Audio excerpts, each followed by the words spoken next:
So I kind of want to, somebody said the underbelly, so I want to get below GM and all these things because there's you guys are all working manual labor, and I've talked to folks that can barely walk after work.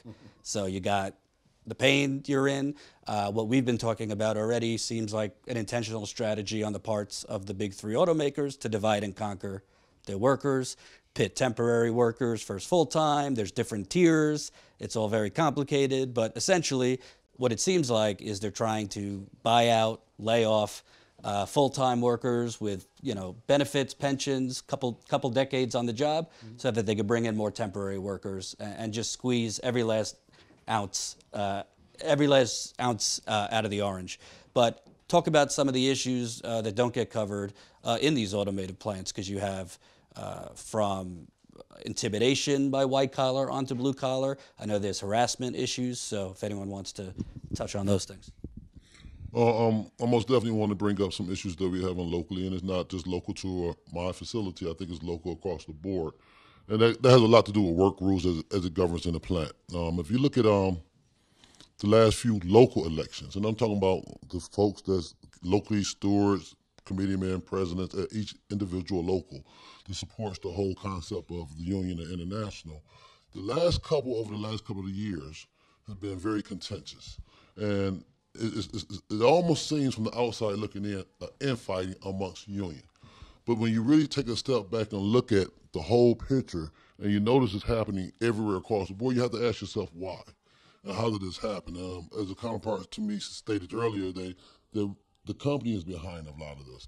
And when I say that, you spoke temporarily about white collar and blue collar. The work rules that's negotiated and bargained in the contract currently from the last contract, they're not being adhered to, nor nobody held accountable to.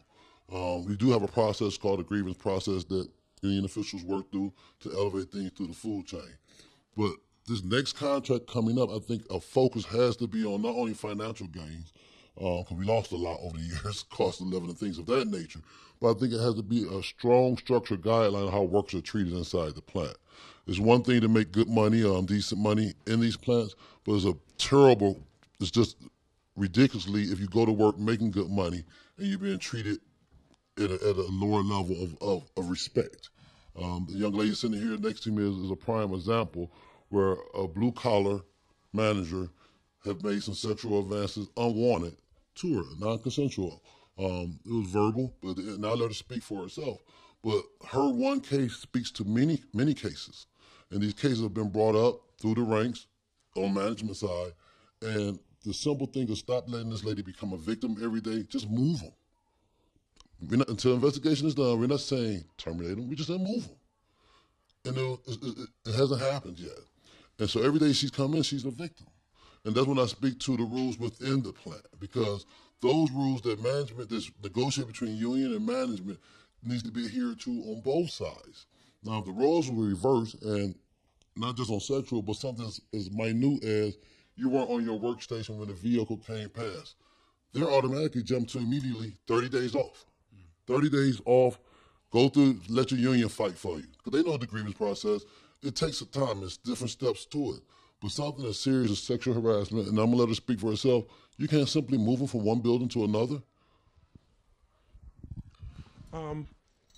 My thoughts on the whole sexual harassment case that I have going is that not only did I follow proper protocol with going through the union, writing my statements, getting witnesses, writing statements, I went through a whole investigation, only to be told during this investigation that, hey, by the way, we're still looking into it, but guess what? We gave this manager a promotion in the middle of an open investigation.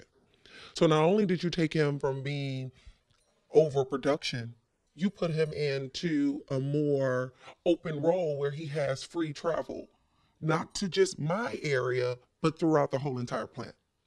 And to me, something like that is deemed dangerous, because this is the same manager that I had following me on company time clock, clocking me. As soon as I hit the gate, he's there. He's at my workstation.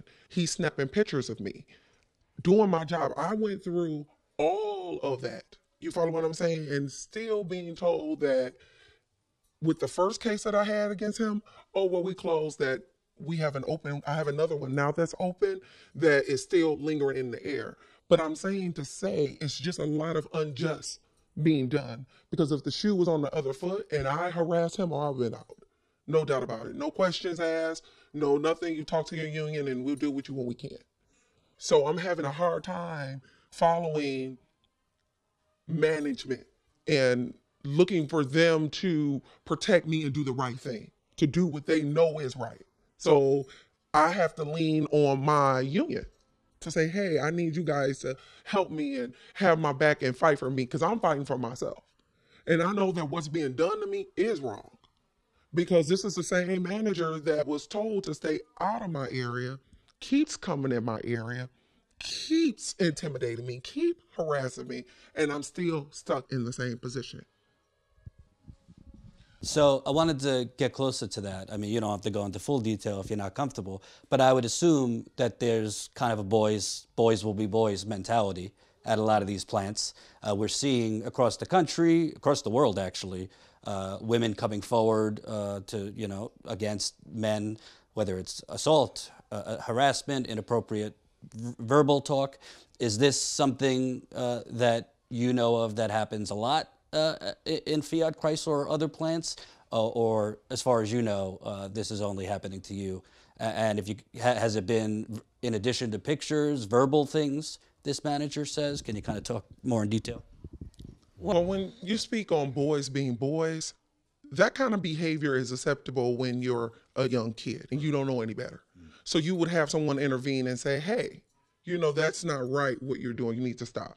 So, okay, that's that level. But then you take it up to another level when you are in the work environment and you have a boss with an employee that exercises his power and his authority in a way that is taking advantage of another employee that's not even being looked at by his counterparts.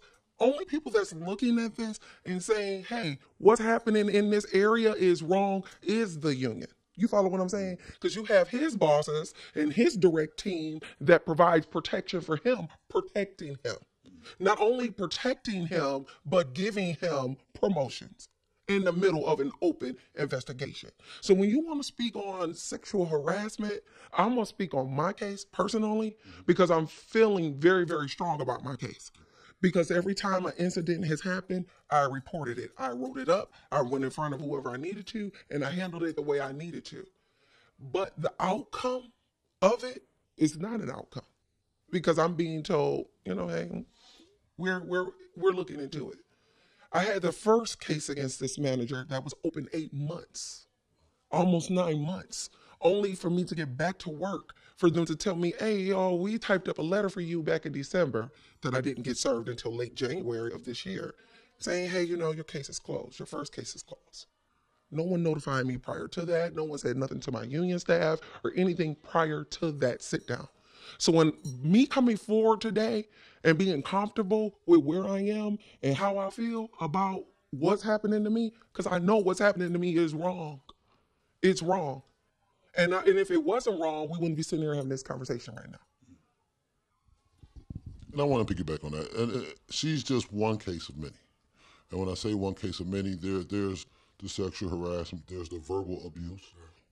There's multiple cases filed on verbal abuse.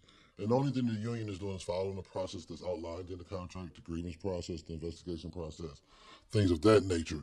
But what we're asking the company to, not just at our location, because I'm pretty sure this is rampant throughout all the locations, I communicate to different locations, is hold up the integrity of what the contract says and follow through on the investigation on your side, and don't be one-sided in the decision. Their quick answer is, and the answer is, I've seen multiple cases in this way, inconclusive. And you sit back and it almost becomes an assault to your intelligence, because if I provide you, from the union perspective, 26 statements of what happened, and you're telling me it's inconclusive, there cannot be inconclusive after an 8-month investigation. It can't be, and that's on hers, but on other cases, it can't be inconclusive on a 30-day investigation. There has to be a resolve. Even if the resolve is the union worker was wrong. Even if that's the resolve, there has to be a resolve. It never comes back to union workers' role because on each one of these cases, management is failing to hold their own side accountable. And that's why I think the language in the contract coming up this year needs to be very stringent and structured on what is and what's not going to happen. Now, work rules in the plant are negotiated locally too, but we do follow a national guideline that crosses all plants. And I think that needs to be looked at along with the financial gains, like I stated earlier. Yeah, that's what I don't want to bring you guys into this. Obviously, she's talking about more of a sexual nature, but is there verbal abuse for managers? Obviously, people are working, just manual labor, but being asked to do more than you used to be asked for without getting pay raises or anything like that. Can you kind of talk about what's life like at the factory as far as the output you're being asked to do, and what are you getting for it? Well, when it comes to the output of things like that, I had an issue where they ask you to work out a process as far as not demoralizing work, because believe you me, I've done some everything when it comes to I haven't just worked at the plant. So anything that brings you a solid paycheck that's worth good work, I don't look at it that way. But when you have a certain classification of what you do, you shouldn't be asked to do something that's out of that classification just to satisfy what you want out of that employee. So when it comes to different things, you have people that are hired to do different roles. And when you feel it's just because you need it done now and I want it done now, hey, you go do that. That's demoralizing to that individual who's working there with a purpose of what they're getting paid for. See what I'm saying? I don't care how, or like I said before, what you do for your work, but it's standards to what you do. And if that's what I'm getting paid to do, I have no problem with doing that. But if I'm not getting paid to do that, you have no right to just bring me out of my classification and say, go do this. And that's from mopping floors, cleaning different areas that's outside of your, whatever it may be. That's not what I'm here to do. So you have no right just to make me do that because you deem it necessary to say, hey, I need this done, go do it. It's kind of like I had a job a couple of years ago where you have specific, it was a union job, you have specific job requirements, and then at the end it says, and other tasks as needed. Yeah. So it's kind of like, they sneak that in, which could mean... Well, I guess it's kind of like why we have a union, right? And to me, the things that they ask you to do outside the process is just another part of them trying to weaken the union or a reason why they don't want the union at the company at all. Or why do I have to go around and do X, Y, and Z in order to get these employees to do what I need them to do? I should just be able to tell them, hey, this is what I need you to do. I'm paying you for the time that you're here. And you should just be able to, you should just have to go and do it. But again, it's a process to everything. Union had the whole thing, the union negotiated the contract, which states in order for you to do this, this is what these are the steps you have to take. Managers don't know the process. Managers are tasked with, hey, this is what I need you to, this is what I need to happen, and I need you to get this done, right? So when they go out there and instruct their employees to do certain things out of process, then that's when you get the back and forth between where I'm concerned with the steward and the manager fighting back and forth, because I got to represent that employee who's giving this direction.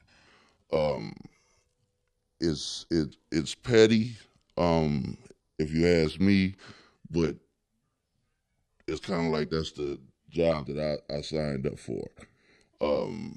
Everything everything is about union busting in my head. I don't really have I guess the sexual harassments and other things, the management speaking to employees in a demeaning way. I don't too much have those issues. I do have issues with managers speaking with employees the wrong way, to the point where sometimes I have to pull my own people to the side and because of the relationships that they have with those supervisors, and say, hey, you can't do that, because on the other end you end up in a situation like this young lady here, and at that point, you crying foul. But at the same point, if you look at the overall relationship, it was a two. You can look at it at both you guys' fault. Just the other day, I had a supervisor sitting in on a discipline with a young lady, and she came in and said some things. I guess she said some things to the supervisor that I don't even want to repeat, but I had to pull her out of the office because he was entertaining it. And at the point, if I was real shady, I could have let it go on and probably could have hemmed that supervisor up. But that wasn't what I was looking to do. I'm not trying to create a problem, but at the same time, that could have been a problem. Could have been the same situation that this young lady is in, but we kind of diffused that right there in the office. So I guess what I'm trying to say is the relationship between management and people on the floor needs to be addressed at all levels, and that way we can kind of get rid of issues of this nature.